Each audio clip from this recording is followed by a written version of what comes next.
Hello everyone, welcome to my channel. This is Priya Bhargav. Today we are going to start Unit 4 of Block 3 MPCE 012, that is MAPC second year students who have opted for clinical psychology. This video is for you guys. This is the first part of Unit 4. Unit 4 is quite big, so हम थोड़े थोड़े portions में इस unit को cover करने वाले हैं. So let us start with the introduction. जैसे कि अगर आप चैप्टर का नेम भी पढ़ेंगे, utility of data from the test of cognitive functions, यानी कि हम जो भी डाटा हमें कॉग्निटिव फंक्शन जो भी टेस्ट करते हैं हम कॉग्निटिव फंक्शंस का, उससे जो भी हमारे को इन्फॉर्मेशन मिलती है टेस्ट करने के बाद, उसका यूज़ क्या है, हम कैसे आगे उसको यूज़ करें, वो इस यूनिट में पढ़ेंगे हम. तो पहले जो हमने जितना भी स्टडी किया है इस यूनिट के बारे में, उसमें हमने यही सब किया था कि कैसे हम क्रिएटिविटी को मेजर कर सकते हैं, हम कैसे बाकी प्रॉब्लम सॉल्विंग एबिलिटी कैसी होती है, ये सारी चीज़ें की थी. अब हम ये कर रहे हैं कि कौन कौन से टेस्ट हैं और किन उन टेस्ट का जो रिज़ल्ट आता है उसको हम कहाँ यूज़ कर सकते हैं.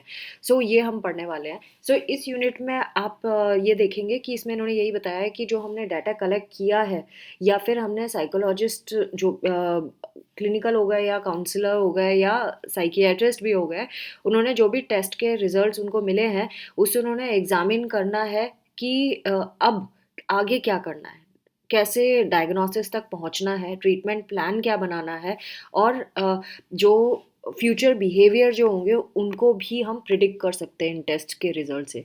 सो cognitive testing, this is the first topic जिसमें हमें किस तरह से हम टेस्ट कर रहे हैं और टेस्ट के रिजल्ट के साथ हम क्या कर रहे हैं वो सब बताया गया है.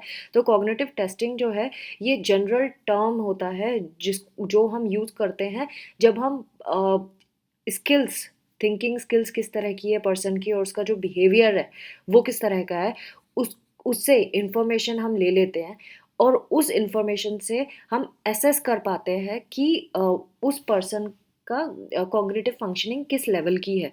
और इसमें जो चीज़ें हम टेस्ट कर रहे हैं उसमें क्या क्या आता है, जनरल न्यूरो साइकोलॉजिकल फंक्शंस जो होते हैं, जिसमें ब्रेन बिहेवियर रिलेशनशिप को भी हम देखते हैं, फिर इंटेलेक्चुअल फंक्शंस को देखते हैं, स्पेसिफिक कॉग्निटिव स्किल्स को देखते हैं, language skills, pattern recognition, finger dexterity, then visual perceptual skills, academic skills, motor functions, ये सारी चीज़ें ना हम बहुत सारे कॉग्निटिव टेस्ट जो हैं हमारे पास, उससे हम टेस्ट करते हैं. सो इंटेलेक्चुअल फंक्शंस में जैसे प्रॉब्लम सॉल्विंग एंड रीजनिंग वाली चीज़ें आ जाती हैं. कॉग्निटिव स्किल्स में देखेंगे तो विजुअल एंड ऑडिटरी मेमोरी के बारे में बात होती है. तो ये जितने भी टेस्ट्स के बारे में मैंने अभी नेम लिए हैं, उन वो सारी चीज़ें हमें पता चल जाती हैं कॉग्निटिव टेस्टिंग से. सो कॉग्निटिव टेस्टिंग जो है इसमें एप्टीट्यूड टेस्टिंग भी आता है, जो ये चेक करता है कि जनरल इंटेलिजेंस पर्सन का कैसा है, कॉग्निटिव पोटेंशियल उसकी कैसे है, जैसे कि जनरल इंटेलिजेंस. फिर अचीवमेंट टेस्टिंग भी कॉग्निटिव टेस्टिंग के अंदर आती है, जिसमें हम ये देखते हैं कि इंसान स्पेसिफिक स्किल में कितना प्रोफिशिएंट है, जैसे कि रीडिंग हो गया या मैथमेटिक्स की चीज़ें हो गई, वो अचीवमेंट टेस्ट के अंदर आ जाते हैं. देन कॉग्निटिव टेस्टिंग के यूजेस कहाँ पे है, और ये कैसे कैसे यूज़ होंगे वो भी हम आगे पढ़ने वाले हैं. So scholastic aptitude test, SAT test भी जिसे कहते हैं, आईक्यू टेस्ट्स हो गए, ये इस तरह के टेस्ट्स हैं जो कॉग्निटिव टेस्टिंग के अंदर आते हैं, और इन टेस्ट के रिजल्ट्स को हम यूज़ करते हैं टेस्ट करने के लिए कि फंक्शनिंग कैसी है पर्सन की. ये अगर हम कॉग्निटिव टेस्टिंग टर्म की बात करें तो ये एक अम्ब्रेला टर्म है जिसके अंदर बाकी के सारे बहुत सारे टेस्ट्स आते हैं, अलग अलग एप्टीट्यूड्स को टेस्ट करने के लिए, अलग अलग स्किल्स को टेस्ट करने के लिए. तो अब आपको ये तो समझ आ गया होगा कॉग्निटिव टेस्टिंग में होता क्या है. कॉग्निटिव टेस्टिंग बेसिकली हमारी प्रोसेस किस तरह से कर रहे हैं हम किसी पर्टिकुलर इंफॉर्मेशन को, और हमारा बिहेवियर कैसे इन्फ्लुएंस हो रहा है उससे, वो सारी चीज़ें इसके अंदर आती है. नाउ अब हम बात करेंगे ये जो डाटा हमें मिला है टेस्टिंग से उसकी यूटिलिटी क्या है. सो इन्होंने यहाँ पे बताया है, जैसे टॉपिक भी है, utility of data from tests of cognitive functions. Cognitive functions के हमने टेस्ट कर लिए, अब जो डाटा मिला उसका क्या. Number one, clinical use of intelligence test. उसका क्लिनिकल यूज़ क्या है, तो इंटेलिजेंस टेस्ट जो होते हैं वो हमें हेल्प करते हैं कि जितने भी कॉग्निटिव फीचर्स है, कॉग्निटिव फीचर्स मतलब जो हमारा दिमाग जिस तरह से चीज़ों को प्रोसेस कर रहा है, जिस तरह से कोई भी काम, कोई भी एक्टिविटी कर रहा है, डिफरेंट डिफरेंट स्किल्स लगा के। सो उन सारे चीज़ों को हम एसेस कर पाते हैं इंटेलिजेंस टेस्ट से। सो मेन एसेट जो इंटेलिजेंस टेस्ट का है वो ये है कि हम प्रिडिक्ट कर सकते हैं कि इंसान का फ्यूचर बिहेवियर कैसे होगा, और बहुत एक्यूरेसी से हम पता लगा सकते हैं अगर हमें इंटेलिजेंस टेस्ट के रिजल्ट सही मिले तो। सो आईक्यू टेस्ट जो हैं वो एक्सीलेंट प्रिडिक्टर्स होते हैं हम एकेडमिक अचीवमेंट के, ऑक्यूपेशनल परफॉर्मेंस के, और जो न्यूरोसाइकोलॉजिकल अगर कोई डेफिसिट है, सो उसके बारे में भी हम पता लगा सकते हैं आईक्यू टेस्ट से। सो देखो आप कितना फ़ायदा है कि हम पढ़ाई में किस तरह से बच्चा करेगा वो भी हम पता लगा लेंगे, वो ऑक्यूपेशन में कैसे करेगा वो भी पता लगा लेंगे, हमें ये भी पता चल जाएगा कि क्या उसको न्यूरोसाइकोलॉजिकल डेफिसिट तो नहीं है। सो ये एक हिंट दे देते हैं इंटेलिजेंस टेस्ट। सेकंड जो इसका यूटिलिटी है इनके रिजल्ट्स की, वो है estimation of general intellectual level, कि इंटेलेक्चुअल लेवल कैसा है। सो जो इंटेलिजेंस टेस्ट है वो एस्टिमेट कर सकते हैं कि जनरल इंटेलेक्चुअल लेवल, जिसे स्मॉल जी से रिप्रेजेंट करते हैं, वो पता लगा सकते हैं। एंड किस तरह से इंसान प्रोसेस करता है चीज़ों को वो हम पता लगा सकते हैं। सो उसकी इंटेलेक्चुअल पोटेंशियल कितनी है उसका भी हमें पता लग सकता है। सो जो पेशेंट्स है उनका करंट लेवल ऑफ फंक्शनिंग क्या है वो इस टेस्ट से पता चल जाएगा, क्योंकि पहले क्या था वो तभी पता चलेगा जब आपने पहले उसका टेस्ट किया हो। अभी कैसे पता चलेगा, जब आप उसके ऊपर अभी इम्प्लीमेंट करेंगे ये टेस्ट। एंड देन फ्यूचर वो किस तरह से करे, फ्यूचर में वो किस तरह से परफॉर्म कर सकता है वो भी हमें पता लग ही जाता है, जैसे मैंने फर्स्ट पार्ट में इसमें समझाया। इसके कुछ पॉलिसीज़ भी हैं, यानी पिटफॉल्स यानी कि ड्रॉबैक्स भी एसोसिएटेड हैं इस कि अगर हम आगे इसके बारे में समझे तो। नाउ इन्होंने केस ऑफ हेरोल्ड का दिया है, एक बच्चे के बारे में बात कर रहे हैं जिसको स्पेशल स्कूल में डाल दिया गया क्योंकि उसका जो फुल स्कोर, इवन उसका फुल स्कोर 107 आया था, जो एवरेज रेंज में ही लाई करता है, तो भी उसे स्पेशल क्लास में डाल दिया गया जूनियर हाई स्कूल में, क्योंकि ये दूसरे अब्रॉड के स्कूल के बच्चे के बारे में बात कर रहे हैं। तो स्पेशल क्लास का मतलब होता है कि जब बच्चा वीक होता है तो उसको एक्स्ट्रा क्लास में बिठा दिया जाता है सो दैट वो सीखे। सो उसको हम स्पेशल क्लास कहते हैं। सो जो हेरोल्ड है उसका जो WISC 4, इसमें इसका जब IQ किया तो IQ 107 आया। उसका स्कोर एवरेज रेंज में तो आ रहा था, लेकिन फिर भी जो उसका क्लास में एडमिशन के लिए जो कट ऑफ चाहिए होता है वो बिलो नॉर्मल था। सो टीचर्स को ऐसा लगा क्लासरूम की परफॉर्मेंस के बेसिस पे भी कि काफ़ी कमज़ोर है बच्चा। सो जब इसके सब टेस्ट को देखा गया तो पता चला कि बच्चे ने ब्लॉक डिज़ाइन एंड कोडिंग में गड़बड़ की है, मतलब जो बहुत सारे सबसेट होते हैं इसमें, तो कुछ जो सबसेट थे उसमें ब्लॉक डिज़ाइन एंड कोडिंग में इसने गड़बड़ की है, जो बिलो नॉर्मल आया है, अदरवाइज बाकी सब टेस्ट में अच्छा किया था। सो एक और चीज़ हेरोल्ड के बारे में सामने आई, वो ये सामने आई कि ये जो बच्चा था, ये एक केस स्टडी है तो आपको इसको स्ट्रिक्टली नहीं लेना है, ये एग्जाम पॉइंट ऑफ व्यू से इंपॉर्टेंट नहीं है, जस्ट आपको समझाने की कोशिश कर रहे हैं कि पिटफॉल्स यही हैं कि आप सिर्फ इंटेलिजेंस बेस टेस्ट के बेस पे आप किसी को डायग्नोस नहीं कर सकते। आपको बहुत सारे वैरायटी ऑफ टेस्ट इम्प्लीमेंट करने होते हैं, बहुत सारे चीज़ें चेक करनी पड़ती है, तभी जाके आप कंक्लूजन पे आ सकते हैं कि डायग्नोस क्या होना चाहिए, डायग्नोसिस क्या करेंगे आप। सो इसमें इन्होंने यही बताया कि बच्चे का जब बाद में चाइल्डहुड देखा गया, अर्ली चाइल्डहुड, तो पता चला कि बच्चे को मसल वीकनेस थी आर्म्स एंड हैंड्स में। दैट इज़ वाई उसकी जो मूवमेंट थी, फाइन मूवमेंट जो होते हैं, क्विक मोटर रेस्पॉन्सेज हैं, वो नहीं कर पाता था वो।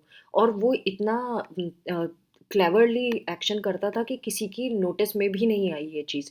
लेकिन लेटर ऑन जब उसके ऊपर ऑब्जर्वेशन किया गया तब पता चला कि उसका IQ स्कोर इसीलिए अफेक्ट हुआ क्योंकि उसका मोटर एक्टिविटी वीक थी, और दैट इज़ वाई उसने बाकी चीज़ों में तो अच्छा किया और इंटेलेक्चुअली भी वो सही से परफॉर्म कर रहा था, बट ये इशू है। सो इस एग्जाम्पल से हमें ये पता चलता है कि जो आपको IQ टेस्ट से रिजल्ट मिलते हैं वो सिर्फ आइसबर्ग का टिप है, उसके नीचे बहुत सारी चीज़ें हैं जो हिडन होती हैं, जो हमें डायग्नोसिस करने से पहले टेस्ट करना होता है। सो ये एक एग्जाम्पल से इन्होंने समझाने की कोशिश की है। सो सिर्फ उसके जो लर्निंग हिस्ट्री है और बाकी जो हम ऑब्जर्व कर रहे होते हैं जब कोई सब्जेक्ट टेस्ट दे रहा होता है वो बहुत ज़रूरी है, किन सिचुएशंस में वो टेस्ट दे रहा है ना, ये सारी चीज़ों पे ध्यान देना बहुत ज़रूरी है। बिफोर कोई भी फाइनल कंक्लूजन पे आने से। Next is prediction of academic success. ये जो डाटा हमें मिलता है इन टेस्ट का, इससे हम ये भी पता लगा सकते हैं कि वो एकेडमिकली कितना अच्छा परफॉर्म करेगा, क्योंकि जो रिसर्चेज हुई हैं उसमें जो रिलेशनशिप निकला है इंटेलिजेंस टेस्ट स्कोर और स्कूल सक्सेस का, वो पॉजिटिव निकला है एंड हाई निकला है। सो दैट इज़ वाई जो इंटेलिजेंस है वो लॉजिकली रिफ्लेक्ट करती है किसी इंसान की कितनी कैपेसिटी है अच्छा करने की, किसी बच्चे की कितनी कैपेसिटी है स्कूल में अच्छा परफॉर्म करने की। सो जो इंटेलिजेंस टेस्ट है उनका मेजर फंक्शन यही है कि बच्चे का स्कूल परफॉर्मेंस को प्रिडिक्ट कर सके। Next is occupational performance. Even IQ scores जो होते हैं वो ऑक्यूपेशन से भी कोरिलेट करते हैं, यानी कि इन दोनों के बीच में आईक्यू स्कोर और जो आपका ऑक्यूपेशन में आप परफॉर्म करेंगे उन दोनों के बीच में स्ट्रॉन्ग कोरिलेशन आया है, हाई कोरिलेशंस आए हैं। जनरल इंटेलिजेंस एंड जो मैनेजर्स का सक्सेस है या सेल्स पर्सन या क्लर्क का सक्सेस है, वो उसका भी क्लोज रिलेशनशिप आया है। सो जो इंटेलिजेंस टेस्ट हैं उनके यूजेस हैं हमारे, अगर हम देखें तो इससे हमें ये भी आइडिया मिल जाता है कि किस तरह से उनको किस फील्ड में सिलेक्ट करना है। सो जो किसी भी पर्सन का जब सिलेक्शन होता है तो वो किसी ऑर्गेनाइजेशन में कितना बेनिफिशियल हो सकता है, यानी फाइनेंशियली भी कितना बेनिफिट दे सकता है किसी ऑर्गेनाइजेशन को, हम इंटेलिजेंस टेस्ट को यूज़ करके पता लगा सकते हैं।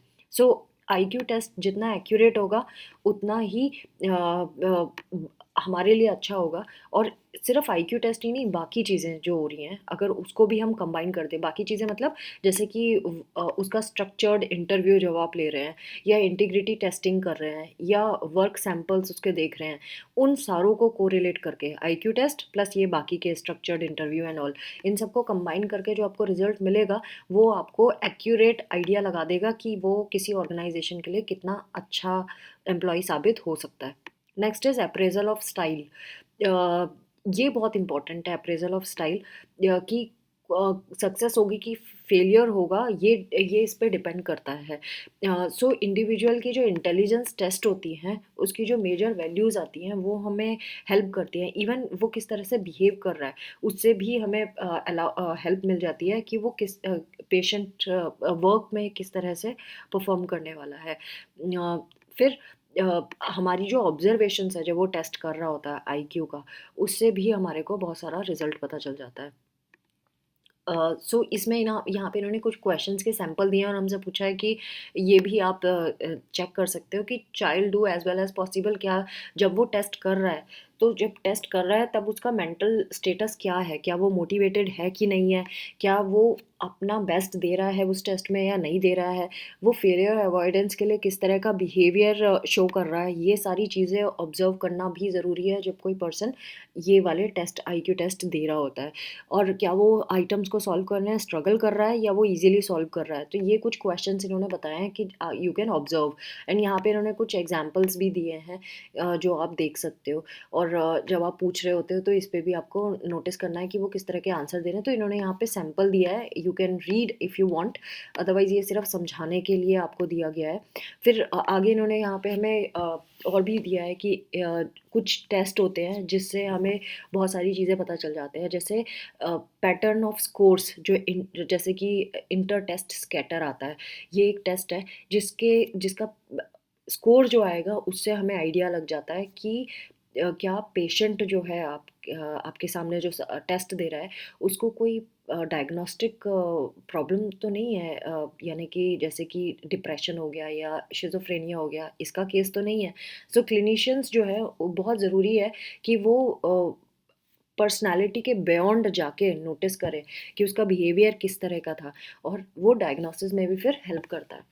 सो diagnosis completely in performance test पे रिलाई नहीं करती है, बट उसका जो ओवरऑल पैटर्न है वो ज़रूर हमें हेल्प कर सकता है डायग्नोसिस में, लेकिन अकेला सिंगल टेस्ट नहीं कर सकता। सो जो एसेट्स हैं इंटेलिजेंस टेस्ट के, जैसे YS3 एंड विस्क 3 हैं, ये हमें वैल्यूएबल इंफॉर्मेशन दे सकती हैं कि पर्सन का कॉग्निटिव स्ट्रेंथ्स एंड वीकनेसेस क्या हैं, और जब वो पर्सन की जो परफॉर्मेंस है वो डिफरेंट डिफरेंट एरियाज़ में कैसी है, और जो उस एज ग्रुप के लोग हैं उनके कंपैरिजन में वो किस तरह का परफॉर्मेंस दे रहा है, अच्छा दे रहा है, बुरा दे रहा है, ये सारी चीज़ें हमें इन टेस्ट से पता चल जाती है। और भी इंडिविजुअली एडमिनिस्ट्रेड जो टेस्ट हैं वो भी हमें अगर हम स्ट्रक्चर्ड इंटरव्यू लें इसके अलावा, इन टेस्ट के अलावा, तो हमें बहुत सारी इन्फॉर्मेशन उससे भी मिल जाती है। सो ये जो टास्क है इनको यूज़ किया जा सकता है, बहुत सारे वैरायटी ऑफ टास्क हैं जो हम यूज़ कर सकते हैं किसी भी एग्जामिनी मतलब जो आपका सब्जेक्ट है, कि वो कॉग्निटिव टास्क को किस तरह से अप्रोच करता है। मतलब कोई कॉग्निटिव टेस्ट को जब वो करता है तो वो किस तरह की बॉडी लैंग्वेज शो कर रहा है, किस तरह का बिहेवियर शो कर रहा है, रिलक्टेंट है या इंटरेस्टेड है, कितना फास्ट कर रहा है, कितना स्लो कर रहा है, ये सारी चीज़ें हमें पता चल जाती है। तो क्लाइंट का जो इंटरेक्शन होता है एग्जामिनर के साथ और टेस्ट मटेरियल के साथ, वो इनिशियल इम्प्रेशंस देता है कि, उसके बारे में, उस पर्सन के बारे में, यानी कि उस सब्जेक्ट के बारे में या एग्जामिनी के बारे में, कि उसका सेल्फ एस्टीम कैसा है, उसका बिहेवियरल इडियोसिंक्रेसीज कैसी है, देन एंजाइटी कैसी है, उसमें एंजाइटी तो नहीं है, फिर सोशल स्किल्स, मोटिवेशन, ये सारी चीज़ें जैसे मैंने बताया, वो ये सारी चीज़ें हमें पता चल जाती हैं। जब हमें स्पेसिफिक पिक्चर उसकी पता चल जाती है इंटेलेक्चुअल फंक्शनिंग की, तो हमारे लिए हेल्पफुल हो जाता है कि हम आगे उसको डायग्नोस कर सकें। ये लास्ट पैराग्राफ है इस वीडियो का। इंटेलिजेंस टेस्ट्स जो होते हैं ये क्लिनिशियंस को, एजुकेटर्स को और रिसर्चर्स को एक बेस लाइन बता देते हैं, एक बेस लाइन मेजर बता देते हैं, जो हमें हेल्प करता है कि अब हमें आगे क्या एक्शन लेना है, क्या चेंजेस की ज़रूरत है इंडिविजुअल के ऊपर करने की, सो दैट जब उस इंडिविजुअल की कितनी प्रोग्रेस हुई है ये भी हम पता लगा सकें डिफरेंट डिफरेंट एरियाज़ में, और आगे जाके क्या इम्प्रूवमेंट हुआ है जब हमने कुछ उसको थेरेपीज़ दी है, सो उसके बाद उसमें क्या इम्प्रूवमेंट हुआ है, इस ये भी हमें पता लग जाता है। सो ये जो जब हम इवेलुएट करते हैं कि कोई भी एजुकेशनल प्रोग्राम हमने चलाया या हमने कुछ उसको टेक्निक सिखाई, उससे जो भी इम्प्रूवमेंट आया या कितने इफ़ेक्टिव थे वो प्रोग्राम्स, ये भी हम पता लगा सकते हैं इन टेस्ट के रिजल्ट से। और अगर जैसे हेड इंजरी के पेशेंट्स होते हैं या न्यूरो सर्जरी वाले पेशेंट्स होते हैं जो एडजस्टमेंट सीख रहे होते हैं या ऑक्यूपेशनल थेरेपी में लगे होते हैं, उनके ऊपर ऑक्यूपेशनल थेरेपी चलाई गई होती है। सो ये जो टेस्ट है ये बहुत हेल्पफुल होते हैं क्लिनिशियंस को ये मेज़र करने के लिए कि क्या कॉग्निटिव चेंजेस आए हैं पेशेंट में इन सब चीज़ को इम्प्लीमेंट करने के बाद। इवन जो रिसर्च हो रही है और या फिर हम कुछ कॉग्निटिव फंक्शनिंग के बारे में चेक करना चाहते हैं कि एनवायरमेंटल वेरिएबल्स कैसे कॉग्निटिव फंक्शंस को इम्पैक्ट करते हैं, वो भी हम इन टेस्ट के से कर सकते हैं। जैसे कि एजुकेशनल प्रोग्राम चलाया या फैमिली बैकग्राउंड हो गया या न्यूट्रिशन हो गया, ये वाले फैक्टर्स कैसे इम्पैक्ट करते हैं कॉग्निटिव फंक्शनिंग को, ये भी हम पता लगा सकते हैं इन टेस्ट के रिजल्ट से, जो भी हमें डाटा मिलता है। इवन ये बहुत इंपॉर्टेंट इन्फॉर्मेशन देते हैं ये assessment test about culture, biological, malnutrition and treatment related जो भी डिफरेंसेस किसी इंडिविजुअल में आए हैं, इसके बारे में भी ये टेस्ट हमें बहुत कुछ बता देते हैं। तो friends, this was all about first part जो हमने इस यूनिट में कवर किया है। आई होप आपको ये वीडियो बेनिफिशियल लगेगा, और अगर ऐसा है तो प्लीज़ सब्सक्राइब करें, लाइक करें एंड शेयर करें। And self study is must. एक बार ये वीडियो वॉच करने के बाद रीड करेंगे तो आपको ईजी पड़ेगा समझने में। सो keep your energies up. Thanks for watching. Take care of yourself. Bye bye.